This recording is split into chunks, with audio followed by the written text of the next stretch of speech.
Welcome to the Conscious Rebel podcast, where we discuss topics that can help us become stronger in body, mind, and spirit. I am Lucy, your host.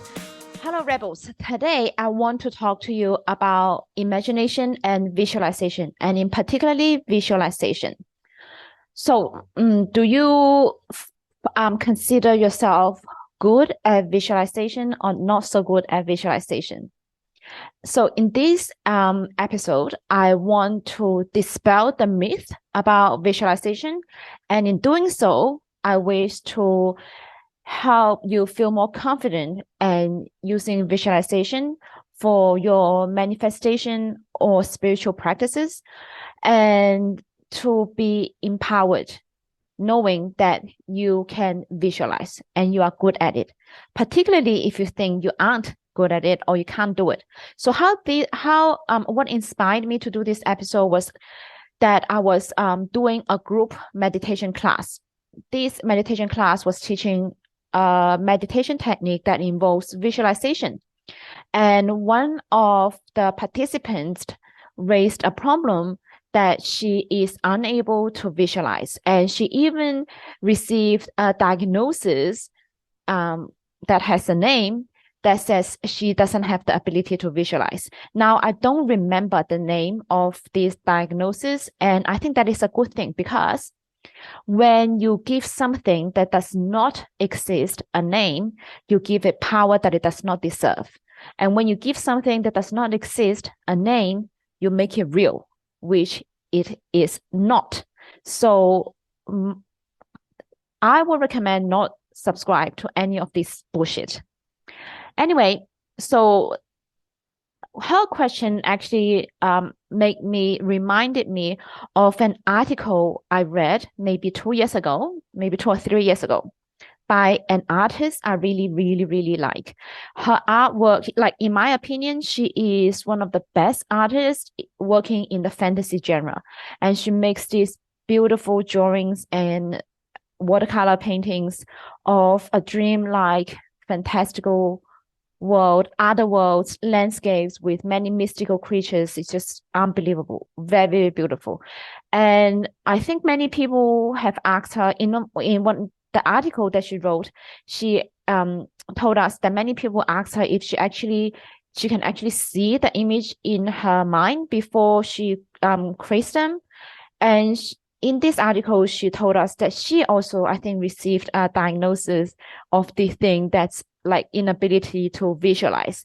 And she relates that to her personal experience of this, as when she closed her eyes, she does not actually see the things as she would see with her eyes open, right? So we see her beautiful, surreal or dreamlike creations, images, and we often think those artists, they can see them clearly in their minds, especially like her paintings. There's so much detail, right? But she actually explains that she does not see these images in her when she closes her eyes. She get a sense of what it feels like, what she wants to convey, like what the world that she wants to create feels like. She can't get that knowing, but she does not see it. And she says that's probably why she has the drive to create it, to materialize it on a piece of paper. So, and that is my experience too. Like that's how I experience visualization too, is that when I close my eyes and I don't actually see the things that I'm imagining as if I am seeing them with my physical eyes open. So I want you to do an experiment right now by closing your eyes and imagine an apple, right? So close your eyes, imagine an apple. Do you actually see the apple in the back of your eyelids? And what is the apple like? Like, how do you see it? Do you see it the same way? You see it as if you are actually looking at an apple with your eyes open. Okay, so when I close my eyes, I am seeing a Granny Smith apple, so it's green. And I also see like the top and the bottom, the part that dips in has a little bit of a brown things on the skin. That's very common with apples. And I can scrape off some of the wax that people put on the apples you buy from supermarkets. There's wax on the apple.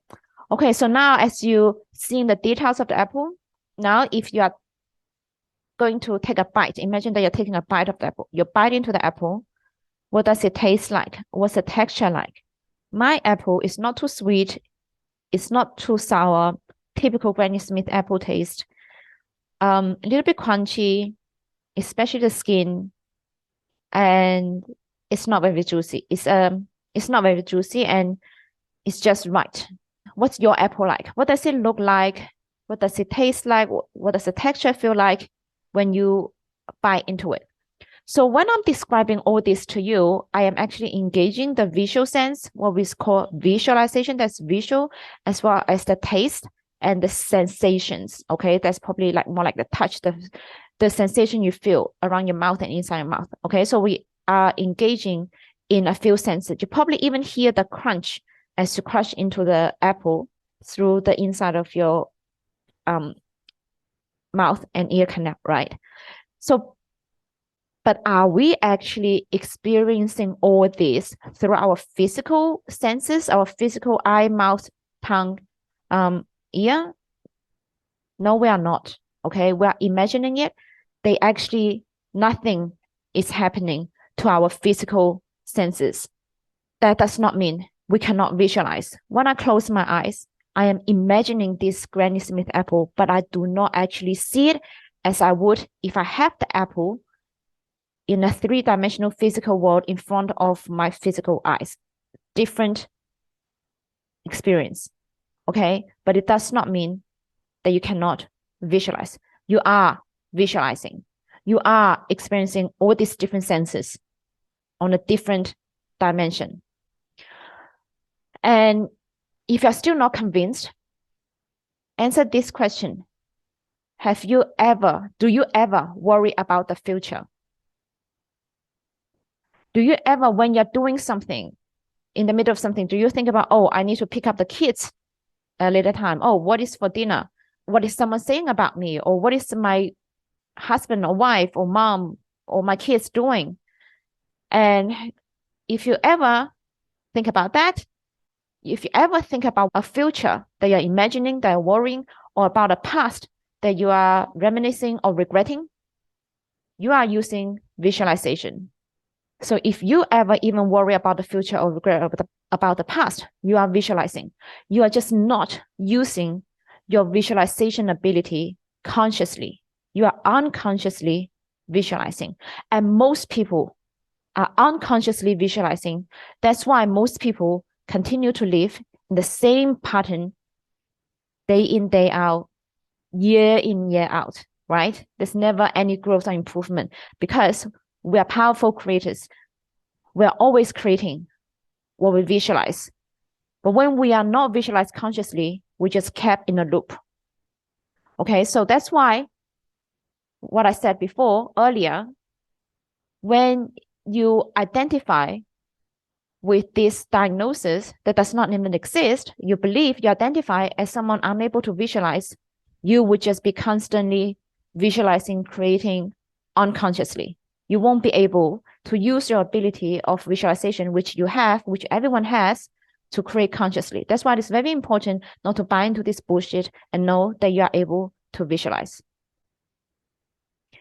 And okay, next question you might have is, hey, but when I am like what you describe is not just visual, you are describing, sound and taste and touch and all that kind of thing. There's different names for it. For seeing, it's like clairvoyance, and for knowing, it's like clear cognizance. Like there's all these different names, okay?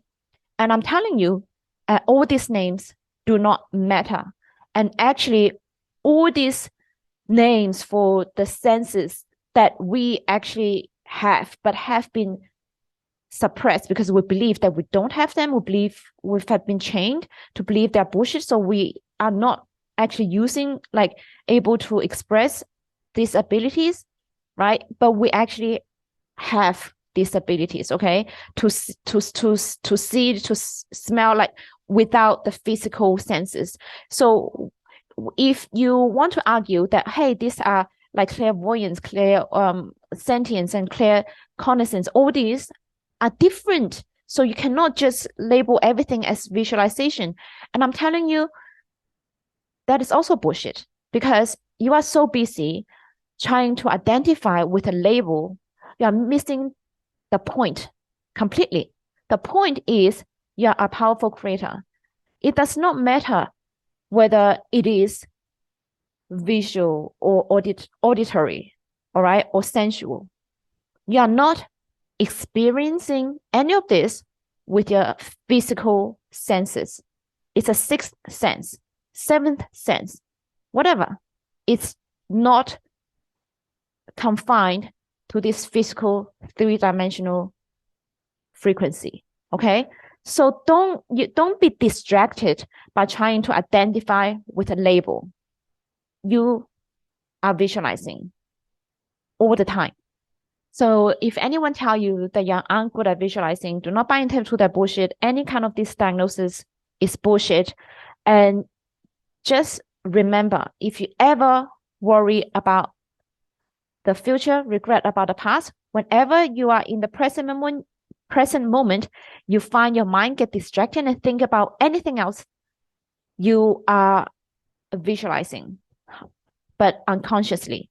So it is now time to direct your attention to visualize consciously, so you can create consciously. So I'll see you next time.